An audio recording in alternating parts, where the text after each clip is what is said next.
अस्सलाम वालेकुम दोस्तों, मैं रईस हुसैन मदीना मुनव्वरा से आपकी खिदमत में हाजिर हूँ। हमेशा की तरह एक नई ज़ियारत के साथ आज हम आपको लेके चल रहे हैं हज़रत उतबान बिन मालिक रज़ी अल्लाह अन्हु के घर। हज़रत उतबान बिन मालिक एक जलील उल कदर सहाबी थे। अब वो सहाबी थे जो हिजरत से पहले मुशर्रफ बा इस्लाम हो चुके थे। और नाजरीन, ये ज़ियारत जहाँ पे हम लेके चल रहे हैं आपको, ये उन ज़ियारतों में से एक है जो आज भी अपनी असल हालत में मौजूद है। सेम वही जगह है जो आप हज़रत उतबान बिन मालिक रज़ी अल्लाह अन्हु का घर था, और आपके घर में आके नबी करीम सल्लल्लाहु अलैहि वसल्लम ने और हज़रत अबू बकर सिद्दीक ने नमाज पढ़ी, और उस जगह को हज़रत उतबान बिन मालिक ने मस्जिद का दर्जा दिया। और आपने हज़रत अबू बकर सिद्दीक और हज़ूर सल्लल्लाहु अलैहि वसल्लम ने अपने घर में गोश्त का सालन तैयार करवाया, और नबी करीम सल्लल्लाहु अलैहि वसल्लम और हज़रत अबू बकर सिद्दीक ने गोश्त तनावुल फरमाया, और आपके घर से वो दावत खाने के बाद रुखसत हुए। तो इस वक्त हम उस तरफ जा रहे हैं। ये ज़ियारत मस्जिद नबी से कोई 2 किलोमीटर के फासले पे है।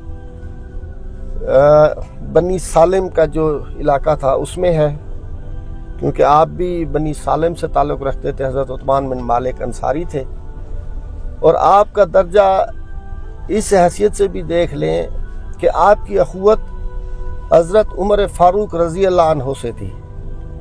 जब हज़ूर सल्लल्लाहु अलैहि वसल्लम हिजरत करके मदीना मुनव्वरा पहुँचे और आपने एक अंसारी को और एक मुहाजिर को भाई भाई के बंधन में बांधा, तो हज़रत उतबान बिन मालिक के हिस्से में हज़रत उमर फ़ारूक आए। मतलब आपकी अखुवत हज़रत उमर फ़ारूक रज़ी अल्लाह अन्हु से हुई। आप एक जलील और कदर सहाबी थे।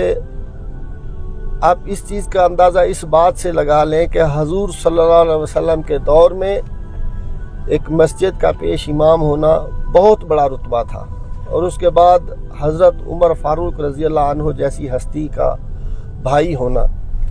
मतलब आप अंसारी थे, हज़रत उमर फ़ारूक रज़ी अल्लाह अन्हु हिजरत करके आए थे, मुहाजिर थे। तो हज़ूर सल्लल्लाहु अलैहि वसल्लम ने आप दोनों को अखुवत के भाईचारे के बंधन में एक किया। ये ज़ियारत मदीना मुनव्वरा से कोई 2 किलोमीटर के फासले पे है, और मस्जिद जुमा के बिल्कुल पास है।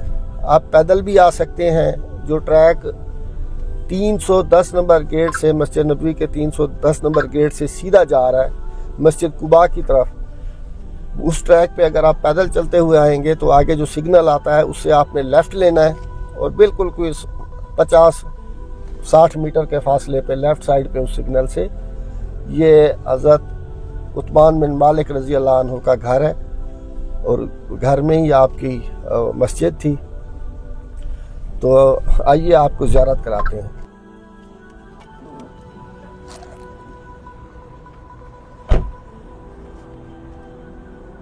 अस्सलाम वालेकुम।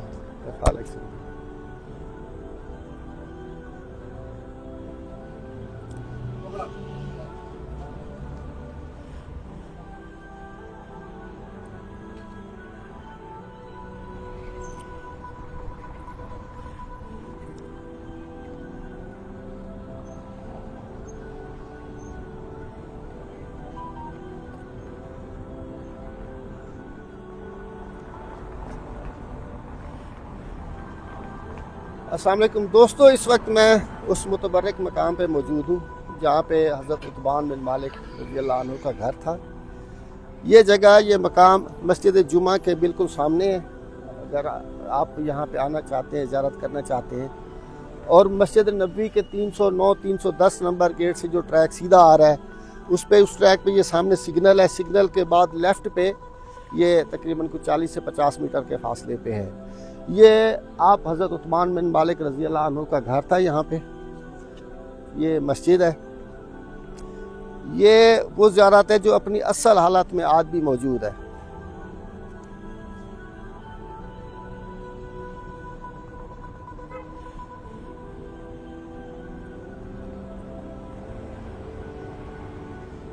حضرت عثمان بن مالک رضی اللہ عنہ غزوہ بدر، غزوہ احد اور غزوہ خندق میں بھی شریک تھے۔ آپ مسجد بنی سالم کے امام بھی تھے۔ یہ مسجد بنی سالم اسی جگہ پہ تھی جہاں پہ مسجد جمعہ ہے، یا غالباً اس کے ساتھ ہی تھی۔ مسجد اور مکان کے درمیان میں ایک وادی پڑتی تھی۔ بارش ہوتی تو تمام پانی وہاں جمع ہو جاتا تھا۔ آپ کی نظر کمزور ہو چکی تھی، نابینا ہو گئے تھے، تو پانی میں سے گزر کے مسجد تک جانا نہایت دشوار ہوتا تھا۔ حضرت عثمان بن مالک رضی اللہ عنہ نے حضور صلی اللہ علیہ وسلم سے عرض کیا کہ یا رسول اللہ، ایسی حالت میں گھر میں نماز پڑھتا ہوں، آپ کسی روز میرے ہاں تشریف لا کر میرے گھر میں نماز پڑھ دیں تو اس کو سجدہ گاہ بنا لوں۔ حضور صلی اللہ علیہ وسلم نے فرمایا کہ بہتر ہے، میں آؤں گا۔ اگلے دن حضرت ابو بکر صدیق رضی اللہ عنہ کے ہمراہ حضور صلی اللہ علیہ وسلم یہاں پہ تشریف لائے اور حضرت عثمان بن مالک کے گھر میں نماز پڑھائی۔ اگلے دن حضور صلی اللہ علیہ وسلم حضرت ابو بکر صدیق رضی اللہ عنہ کے ہمراہ حضرت عثمان بن مالک کے گھر میں تشریف لائے اور حضرت عثمان بن مالک سے پوچھا کہ آپ کس جگہ پہ نماز پڑھتے ہیں؟ تو حضرت عثمان بن مالک نے جگہ کی نشاندہی کی۔ حضور صلی اللہ علیہ وسلم نے وہاں پہ 2 رکعت نماز ادا کی، اس کے بعد گوشت تناول فرمایا اور چلے گئے۔ حضرت عثمان بن مالک نے حضور صلی اللہ علیہ وسلم سے عرض کی کہ یا رسول اللہ، میں نابینا ہوں، مسجد تک بعد جماعت نماز ادا کرنے کے لیے نہیں جا سکتا، تو کیا میں گھر میں نماز ادا کر سکتا ہوں؟ حضور صلی اللہ علیہ وسلم نے پوچھا کہ عثمان، کیا تمہیں مسجد سے اذان سنائی دیتی ہے؟ آپ کے گھر تک اذان کی آواز آتی ہے؟ حضرت عثمان بن مالک نے فرمایا کہ یا رسول اللہ جی، میرے گھر میں آواز سنائی دیتی ہے اذان کی۔ تو حضور صلی اللہ علیہ وسلم نے فرمایا کہ نہیں، آپ مسجد میں بعد جماعت نماز ادا کرو گے۔